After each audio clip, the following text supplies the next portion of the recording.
It was about 4:30 p.m. on a weekday afternoon, so it was easy enough to park on the church grounds of Our Lady of Atonement Cathedral, or simply Baguio Cathedral.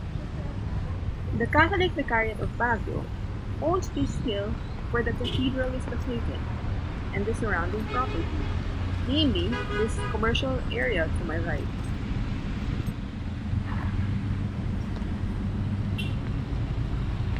A little bit of trivia: my grandmother was a real estate broker and had a small office here to the right, along with other small commercial establishments. Actually, the corner of this building used to be the iconic Patria de Baguio, which was built in 1956 and served as a community service center home of conventions. Since then, while its original architectural structure has been mostly retained, it has been occupied by different business establishments. Anyway, back to my story. After the 1990 Luzon earthquake, my grandmother helped the religious fathers broker the deal to put up a new building in the space beside Patria. This became vacant after the DNS Fine Foods burned down sometime in the 1980s. It was essentially a supermarket with a separate dry goods section where I spent many hours just browsing around. For now, I need to pause and meet up with my appointment before they close for the day.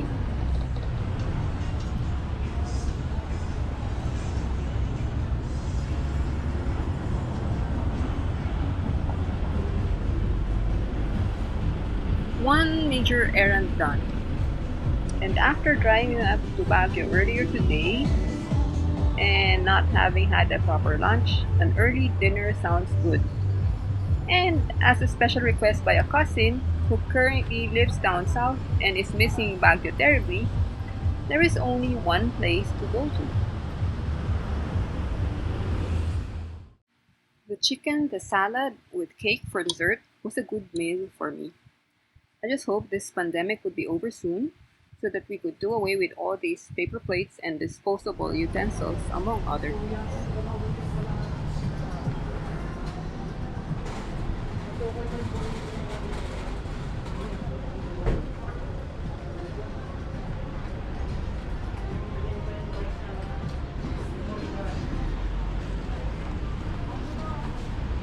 Coming up ahead is Solibao Restaurant, which is one of the older Filipino restaurants here. Many summers ago, my brother applied as a part-time waiter there. Because we didn't grow up here, unlike my youngest sister, we really didn't speak the local language, which was Ilocano. Anyway, one time he tried asking his customers what they wanted to order in Ilocano. Of course, they replied back in Ilocano, and their order was already way beyond his basic comprehension. He quickly asked to be excused and had another waiter take over. We still tease him about this experience after all this time.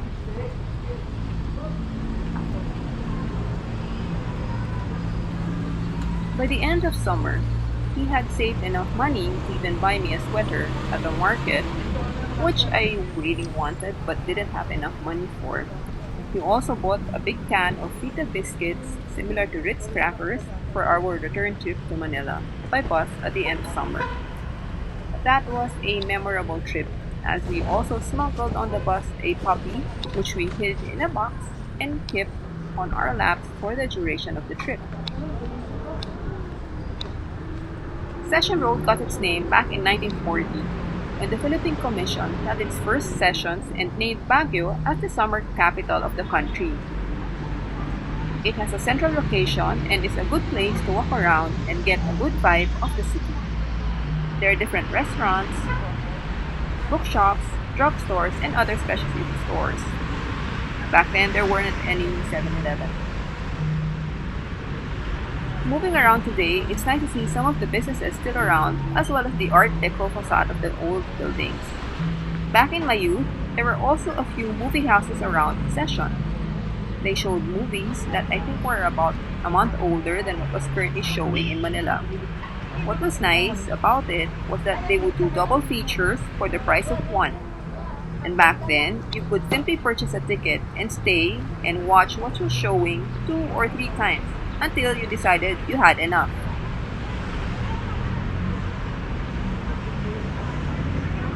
Mabini Street is up ahead. Way back when, our grandmother used to own ours beauty parlor maybe about 50 meters going in. During summers, we'd hang around in the office area and just watch all the activity going on. And there were afternoons when the shop would close, with all the equipment moved to one side and transformed into a dance studio.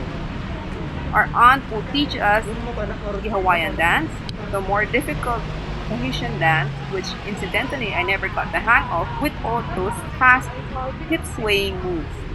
I preferred the Maori dances, which was fun as you got to swing around those padded balls on a string. There were also ballet classes. The modern dances were also fun, but I had the utmost respect for the solo dance performer who did the modern interpretative dance most gracefully. Those were the days.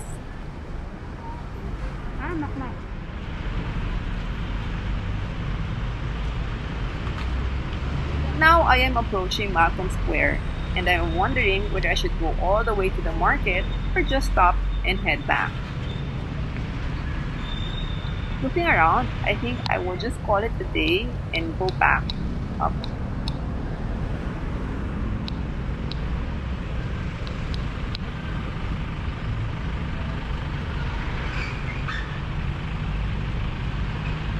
It's a shame that I'm not here during one of the Sunday market showcases where they closed down both sides of Session Road, from up the post office area all the way down to this area just before the Magsaysay intersection.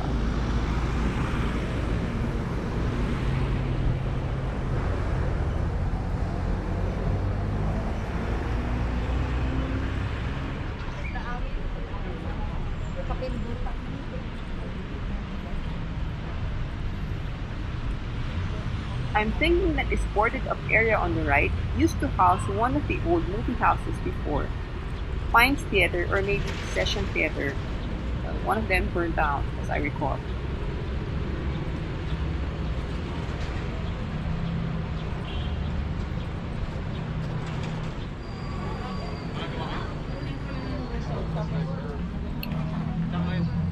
I am also missing a few of the old restaurants.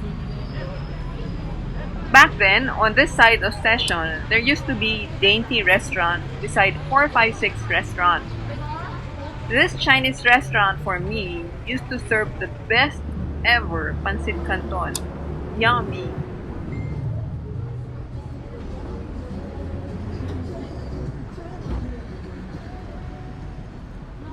Up ahead used to be where Sky World building was located. This was a high-rise residential condominium. It wasn't structurally ready for an earthquake though, so when the 1990 earthquake happened, cracks started to appear on the walls. The whole building was eventually condemned and torn down. These days, Sky World is mostly small ukay-ukay stores, you can see on the right, selling second-hand goods, small items, and small electronics, mostly mobile phones and accessories.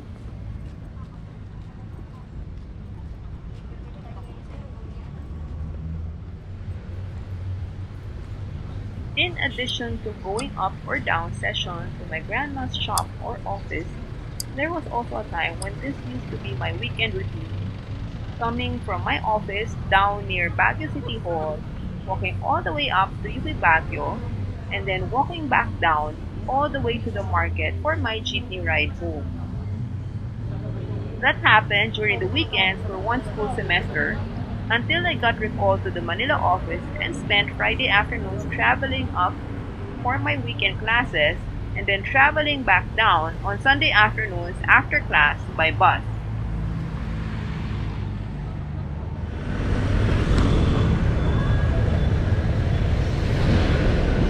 The uphill walk was good, but now I'm ready to call it a day. I just need to pass by the supermarket and buy myself some water for the next few days.